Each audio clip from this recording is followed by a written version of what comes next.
Welcome to our channel. आज का कहानी शुरू करने से पहले जल्दी से बेल आइकन को दबाकर हमारे चैनल को सब्सक्राइब कर दीजिए और नए नए कहानी देखने का मजा लीजिए।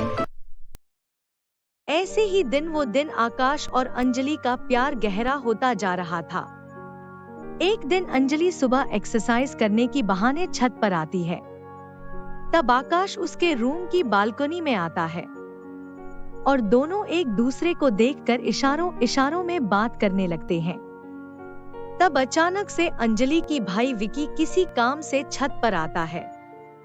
वो उन दोनों को इशारों में बात करता हुआ देख लेता है और गुस्सा हो जाता है।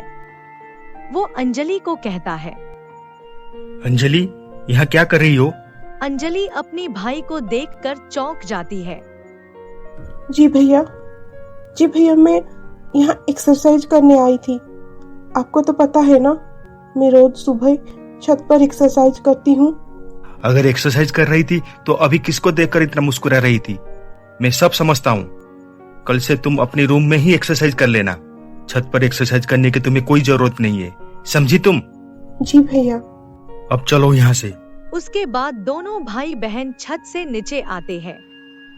कहीं भैया मुझे और आकाश को बात करते हुए तो नहीं देख लिए? कहीं भैया को हम पर शक तो नहीं हो गया है? मुझे आकाश से बात करनी होगी। ऐसे कहकर वो आकाश को फोन लगाती है। हेलो आकाश, भैया को शायद हम दोनों के बारे में शक हो गया है, इसलिए हम दोनों अब छत पर नहीं मिलेंगे। तुम्हारे भैया को अगर शक हो गया है तो उन्हें हमारे प्यार के बारे में सब कुछ सच सच बता दो अंजलि। नहीं आकाश, अभी नहीं। मुझे लगता है कि भैया अभी गुस्से में है। एक बार उनका गुस्सा शांत हो जाए, फिर मैं मौका देखकर माँ और भैया से हम दोनों के बारे में बात कर लूंगी। अच्छा ठीक है, जैसी तुम्हारी मर्जी। लेकिन मेरे ख्याल से जितनी जल्दी तुम अपनी घर वालों से बात कर लोगे उतनी जल्दी हमारे लिए अच्छा होगा। अच्छा, आज पार्क में आ रही हो ना अंजलि? नहीं, आज नहीं आ पाऊंगी। मुझे आज माँ के साथ उनके एक सहेली के घर जाना है। हम कल शाम को 5 बजे पार्क में मिलेंगे। अच्छा ठीक है, मैं आ जाऊंगा। अंजलि बेटा, तुम रेडी हो ना सुमित्रा के घर जाने के लिए? नहीं माँ, मैं रेडी नहीं हूँ, लेकिन आप मुझे 10 मिनट टाइम दे दो, मैं जल्दी से रेडी होकर आ जाऊंगी। अरे बेटा, जल्दी करना, मैं तुम्हारा हॉल में इंतजार करती हूँ। देखो, लेट मत करना। ऐसे कहकर गायत्री हॉल में चली जाती है। अंजलि जल्दी से नहा कर रेडी होकर हॉल में आती है। हाँ, मैं रेडी हूँ, चलिए जाते हैं। उसके बाद दोनों टैक्सी में सुमित्रा के घर पहुंच जाते हैं। नमस्ते आंटी। अरे गायत्री, अंजलि, आओ आओ, मैं तुम्हारा ही इंतजार कर रही थी। ऐसे काफी लेट कर दिया आने में। लेट तो होगा ना सुमित्रा, एक तो आज अंजलि तैयार होने में लेट कर दी और ऊपर से मुंबई की ट्रैफिक। हम ट्रैफिक में पूरे 2 घंटे लेट हो गए। अच्छा, कोई बात नहीं, तुम दोनों बैठो, मैं अभी आई। अरे इसकी क्या जरूरत थी अब सुमित्रा? हम खाकर आए हैं। खाकर आए हो तो क्या हुआ? इतने दिनों के बाद तुम मेरे घर आए हो, वो भी अंजलि बेटी के साथ। बिना खाना खाए मैं तुम्हें कैसे जाने दूंगी? तभी अंजलि की नजर वहाँ पर रखी हुई एक गिटार के ऊपर पड़ती है। आंटी, ये गिटार किसकी है? ये गिटार मेरा बेटा आशीष का है। आंटी, अगर आप गलत ना समझो तो क्या मैं ये गिटार बजा सकती हूँ? मुझे गिटार बहुत पसंद है। हाँ बेटा, तुम गिटार बजा सकते हो। तुम अंदर कमरे में चली जाओ। ठीक है आंटी, थैंक यू। उसके बाद अंजलि कमरे में जाकर गिटार बजाती है।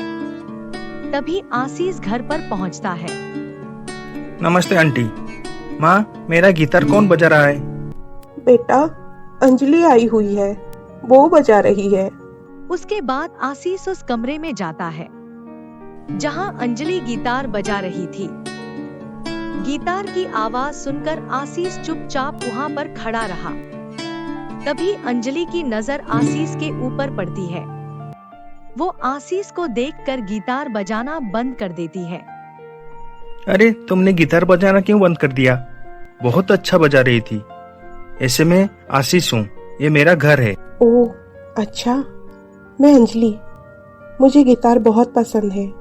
जब भी मुझे समय मिलता है तब मैं गिटार बजाती हूँ। जब भी मैं खुश होती हूँ तब भी मैं गिटार बजा लेती हूँ, और जब उदास रहती हूँ तब तो पक्का मैं गिटार बजाती हूँ। गिटार की आवाज़ सुनकर मुझे बहुत सुकून मिलती है और मेरा मूड तुरंत अच्छी हो जाती है। अच्छा, मुझे भी गिटार बहुत पसंद है।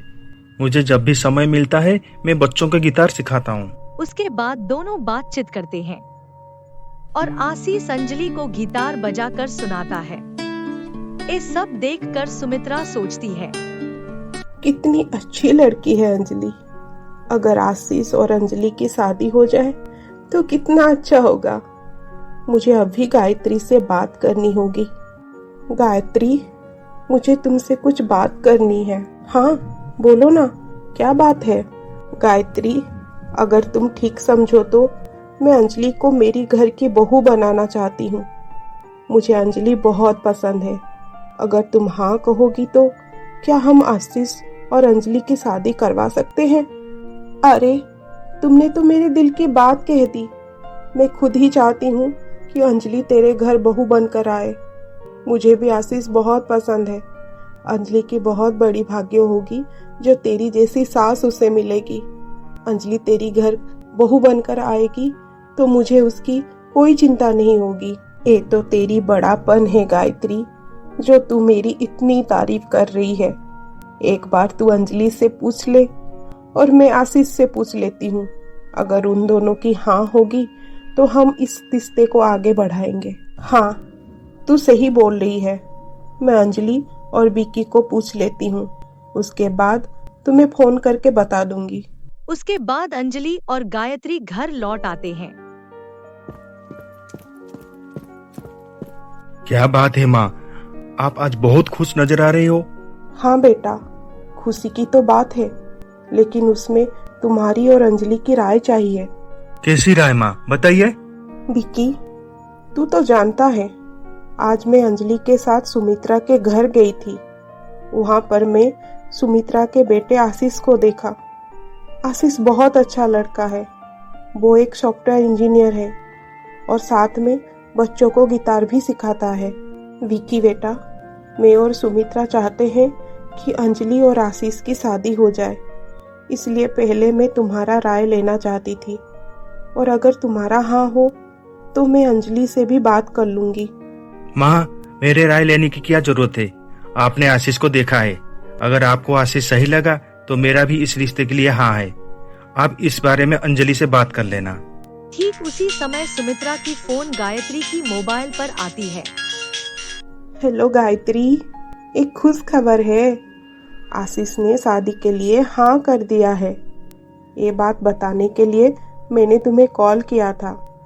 ऐसे तुमने अंजलि और विक्की से बात की क्या? अंजलि से तो अभी तक बात नहीं हो पाई है मेरी, लेकिन विक्की से बात हुई है। उसका इस रिश्ते से कोई एतराज नहीं है। मैं कल अंजलि से बात करके तुम्हें बता दूंगी। अच्छा, मैं अब फोन रखती हूँ। Bye, good night. अच्छा, bye, good night. Vicky, Sumitra का फोन था। आशीष अंजलि से शादी करने के लिए हाँ कर दिया है। अरे माँ, ये तो बहुत अच्छी बात है। आप जल्दी से अंजलि की राय ले लीजिए। तू सही बोल रहा है बेटा, मैं कल ही अंजलि से बात कर लूंगी। अब आगे क्या होने वाला है जानने के लिए देखिए हमारा अगला एपिसोड।